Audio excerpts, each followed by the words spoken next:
নমস্কার বন্ধুরা, শম্পার পাঁচফোড়নের গল্প রান্নাঘরে আপনাদের স্বাগত জানাই।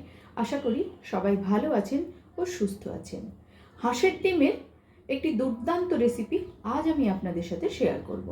আমি এখানে সেদ্ধ করা 4টে হাঁসের ডিম নিয়েছি 3টে নতুন আলু সেদ্ধ, একটা টমেটো, বেশ কিছুটা পরিমাণ ধনেপাতা ডাঁটি আর আলাদা করে ধনেপাতা কেটে নিয়েছি 5 কোয়া রসুন, একটা মিডিয়াম সাইজের পেঁয়াজ, 1.5 ইঞ্চি আদার টুকরোকে টুকরো করে কেটে নিয়েছি, আর নিয়েছি বেশ কয়েকটা মটরশুঁটি।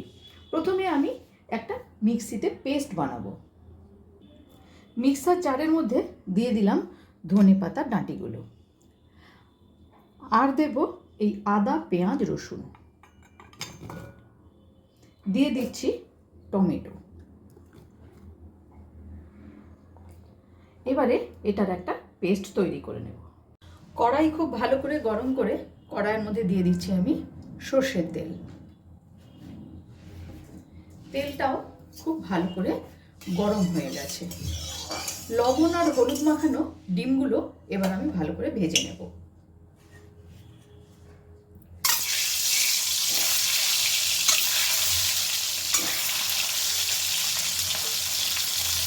একটু লাল লাল করে ভেজে নেব। আমার রান্না যদি আপনাদের ভালো লেগে থাকে, আর যদি এই ভিডিওটি আপনারা ফেসবুক থেকে দেখে থাকেন, তাহলে অবশ্যই পেজটিকে ফলো করার অনুরোধ করব। আর যদি ইউটিউব থেকে দেখে থাকেন, তাহলে চ্যানেলটিকে সাবস্ক্রাইব করে পাশে থাকা বেল আইকনটি অবশ্যই প্রেস করবেন, যাতে আমি কোনো নতুন রেসিপি দিলে আপনাদের কাছে নোটিফিকেশন পৌঁছে যায়।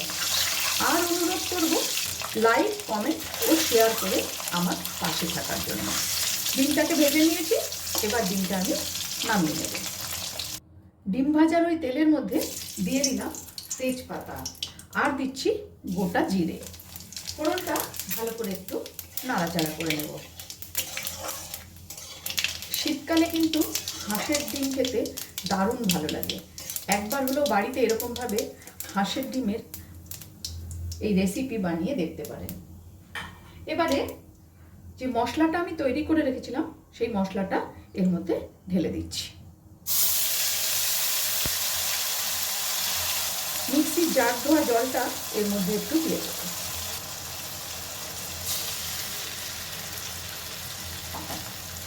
এবারে একে একে কিছু মশলা আমি এর মধ্যে দিয়ে দেব। দিয়ে দিচ্ছি পরিমাণ মতো লবণ, দেব হলুদ গুঁড়ো, দেব লঙ্কা গুঁড়ো, আর দেব ধনে গুঁড়ো। খুব ভালো করে সমস্ত মশলা আগে মিশিয়ে নাড়াচাড়া করে কষিয়ে নিতে হবে। মশলাটা অনবরত নাড়াচাড়া করে কষিয়ে নিতে হবে। এর মধ্যে এবারে আমি দিয়ে দেব পরিমাণ মতন চিনি। একটুখানি চিনি কিন্তু দিতেই হবে টেস্টটাকে ব্যালেন্স করার জন্য। আর দিয়ে দেব যে মটরশুঁটিগুলো রেখেছিলাম সেগুলো। সব কিছু ভালো করে আবারও মিশিয়ে নেব। এবারে গ্যাসের ফ্লেমটাকে একদম লোতে করে প্রায় 2 মিনিটের জন্য আমি এটা ঢেকে দেবো। মশলা কিন্তু আমার এখন পুরোপুরি কষানো হয়নি। ঢেকে দিলাম 2 মিনিটের জন্য। ফিরে এলাম 2 মিনিট পর। মশলা থেকে কিন্তু তেলও বের হয়ে এসেছে। আর একটু এরকম নাড়াচাড়া করে নেব। গ্যাসের ফ্লেমটাকে এই সময় কিন্তু আমি হাইতেই করে দিলাম। এইভাবে আরো কিছুক্ষণ নাড়াচাড়া করতে হবে। মশলাটা বেশ কিছুক্ষণ এইভাবে নাড়াচাড়া করে একদম শুকিয়ে নিয়েছি। এবারে যে আলুগুলো সেদ্ধ করে রেখেছিলাম, সেই আলুগুলো ভেঙে ভেঙে এর মধ্যে দিয়ে দেবো। হাত দিয়ে এইভাবে ভেঙে দেবো।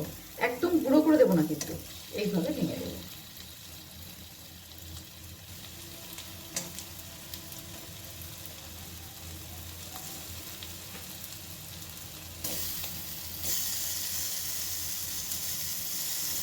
এবারে আলুর সাথেও মশলাটা ভালো করে মিশিয়ে নেব।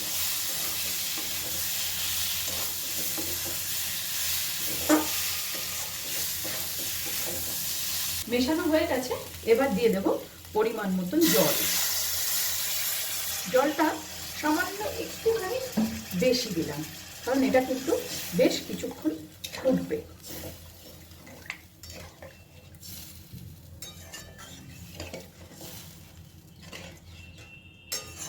সব কিছু মেশানো হয়ে গেছে।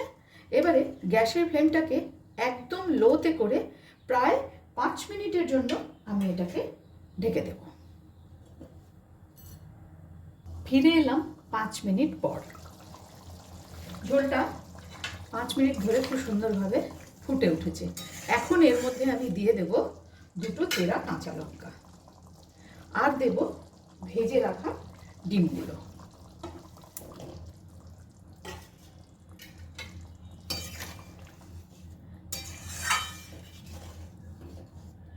গ্যাসের ফ্লেমটাকে এই সময় মিডিয়ামে রেখে প্রায় আরও 2 মিনিট মতো আমি এটাকে ফুটতে দেব। ঢাকা দিয়ে দিলাম 2 মিনিটের জন্য। ফিরে এলাম 2 মিনিট পর।